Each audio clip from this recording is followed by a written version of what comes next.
Olá, seja muito bem-vindo ao episódio de número 16 do Suplementos para Investir. Aqui, Marcos Friedman. Hoje falaremos sobre três tópicos muito importantes: Carl Sagan, Dunning-Kruger e investimentos. Qual a relação entre essas três pontas do triângulo? O Carl Sagan acho que influenciou boa parte de uma geração, mostrando como funciona o raciocínio científico, sempre com uma linha de raciocínio clara, dedutiva, embasada em ciência, foi capaz de ensinar muita coisa para muita gente com a sua série Cosmos. E tem uma frase dele que me chama muita atenção, que acredito que podemos trazer para o mundo dos investimentos. Essa frase ele usou como uma maneira de dizer que não é porque a gente não viu em nenhum momento algum extraterrestre que não existam outros seres vivos na galáxia ou mesmo em algum ponto distante do universo. E essa frase que eu acho magnífica é: ausência de evidência não significa evidência de ausência. Isto é, não é porque a ciência nunca viu, porque ninguém nunca provou, que aquilo não existe. Apenas significa que não tem evidência, não significa inexistência, não significa ausência.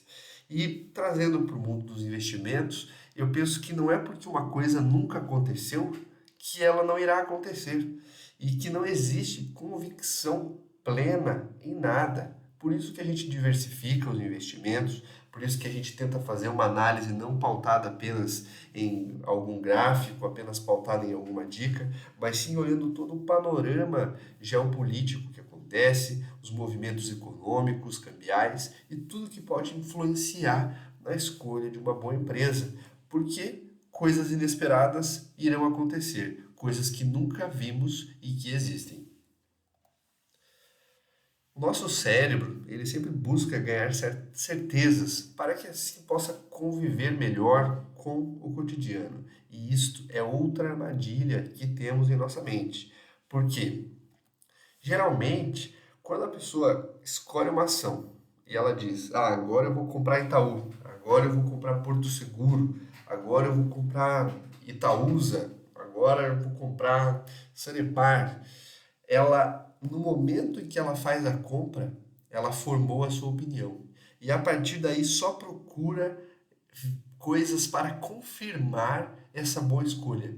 Ela comete o famoso viés de confirmação.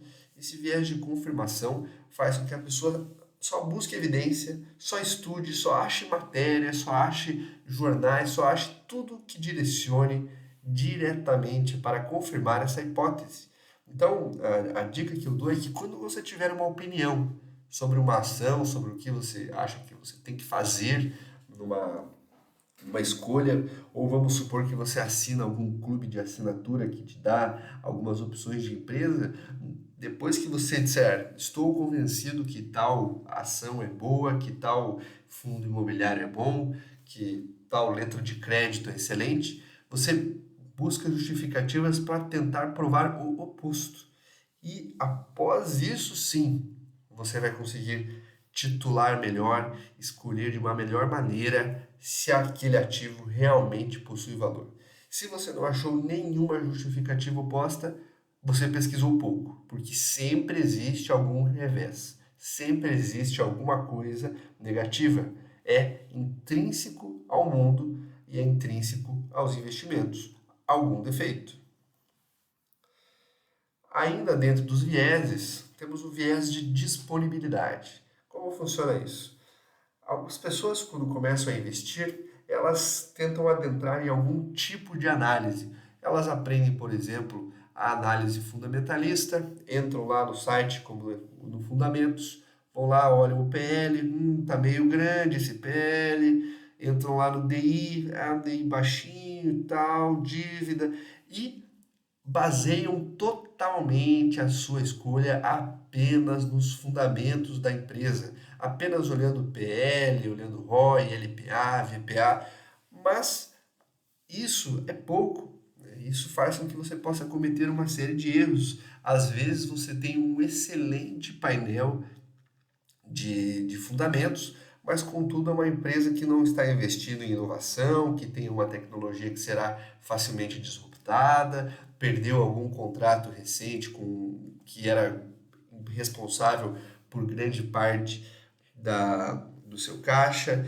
Eu, inclusive, cito como exemplo a VIX, que tinha fundamentos excelentes, mas que recentemente perdeu o contrato que tinha com a Caixa Econômica. E é esperado algum tipo de queda em seus dividendos. Claro que não quer dizer que a empresa vai falir, que ela não vai conseguir se recuperar, mas é um bom exemplo de uma situação que você tem excelentes múltiplos, excelentes fundamentos, contudo, alguma coisa muito crucial, como um contrato que era responsável por 60% do seu, do seu lucro, foi removido. Então não adianta você ter apenas uns múltiplos excelentes, porque algo pode acontecer e por isso você deveria saber onde e como estão baseados esses lucros da empresa, da onde eles vêm, como são provenientes, se existe algum tipo de força que mantenha eles mais constantes. A mesma coisa acontece com a análise gráfica, que pressupõe que os preços eles sofrem oscilações dentro de uma faixa considerada do normal, e se tem uma coisa que a gente sabe que não existe é normalidade. Eventos inúmeros acontecem fora do que podem ser previstos. O próprio coronavírus, nessa fase que estamos vivendo, mostra isso, que não tem como você botar a realidade num gráfico. A realidade é muito maior. O gráfico é bom para representar a realidade, mas não para prever o futuro.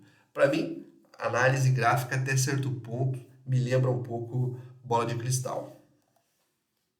E não adianta você dizer que no balanço você viu tudo. Dá na mesma. Os fundamentos, eles são um balanço patrimonial reduzido, um balanço feito de uma maneira mais simples. E você também vai conseguir ver um balanço saudável que pode se alterar com o tempo.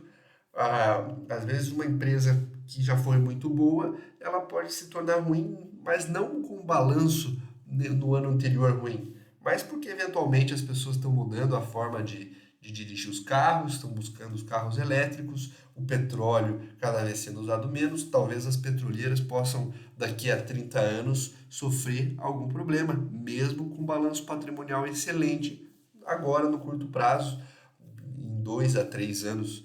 Então não adianta olhar só balanço, só análise gráfica, nem fundamentos. A gente tem que olhar todo o panorama do que está acontecendo na sociedade para ter uma certeza maior. E analisar um ativo apenas por um prisma é ter um viés de disponibilidade. Porque você só terá disponibilidade e capacidade de reconhecer o que você já viu. Se você se limita a um tipo reduzido de análise, é só isso que você vai conseguir ver. Você só vai olhar o PL, só vai olhar o DI, só vai olhar o ROI e vai se satisfazer com isso, mas não é suficiente. Outra coisa fundamental nessa linha de raciocínio de coisas que atrapalham a nossa mente, em referência inclusive a Nassim Taleb, é a questão do cisne negro. E ele diz que não é porque uma coisa não tem nome que ela não existe.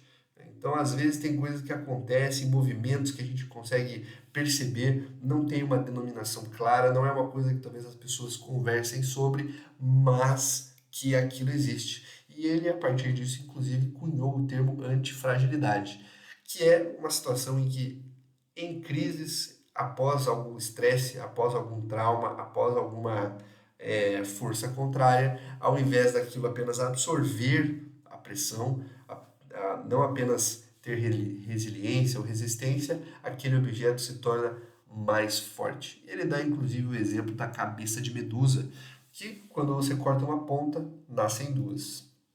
Então observe os movimentos com atenção. Não ter nome não é inexistência. Perceba com atenção todos os movimentos, perceba todos os parâmetros possíveis e sempre mantenha a mente aberta para aprender novos. E, por final, chegamos ao efeito de Dunning-Kruger, que é uma grande coisa a se saber para dar uma equilibrada na autoestima, na confiança. Quando a gente começa a estudar qualquer assunto, a tendência é que no começo você faz uma rápida ascensão e aprende as regras gerais daquele assunto. E como você conhece apenas as regras gerais, você tem uma sensação de que você entendeu meio que tudo. E você diz, pô, eu sou um gênio. Mas acontece que quando você começa a estudar um pouquinho mais, você começa a ver que existem várias exceções, várias regras contrárias, vários percalços pelos quais você pode passar. E daí você começa a sentir que você não entende mais nada, né? Que você está completamente perdido. Mas com a continuação do estudo você volta aqui para uma situação de uma melhor confiança, mas sabendo que nada é muito simples.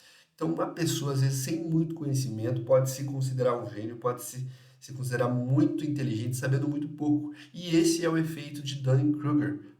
Você saber pouco, mas achar que saber muito, pois não conhece todas as regras, não conhece as exceções às regras, não tem noção de todos os parâmetros que também estão envolvidos naquela situação. Então, às vezes, o leigo se sente muito mais tranquilo em dar algum palpite sobre alguma coisa que não conhece do que aquela pessoa que conhece e se sente muito bem com isso. Mas, lembre-se, se você está excessivamente confiante, tenha medo. Será que eu estou com o efeito de Dunning-Kruger? E também o contrário, se você está muito, muito inseguro, será que você não está prestes a ascender a curva e sair dessa síndrome do impostor, em que você sente que não sabe nada, que não tem nenhum tipo de conhecimento? Sempre jogue esses pesos e essas medidas para que você possa alinhar a sua mente e o seu temperamento para investir melhor.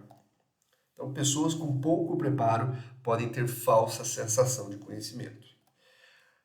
Gostaria de solicitar que, se você está gostando dos vídeos, está gostando do material, curta, compartilhe, comente se tem algum tema que você gostaria de ver por aqui, se tem alguma coisa que você está em dúvida, que a gente possa lhe ajudar. E um grande abraço e obrigado por acompanhar o nosso Suplementos para Investir.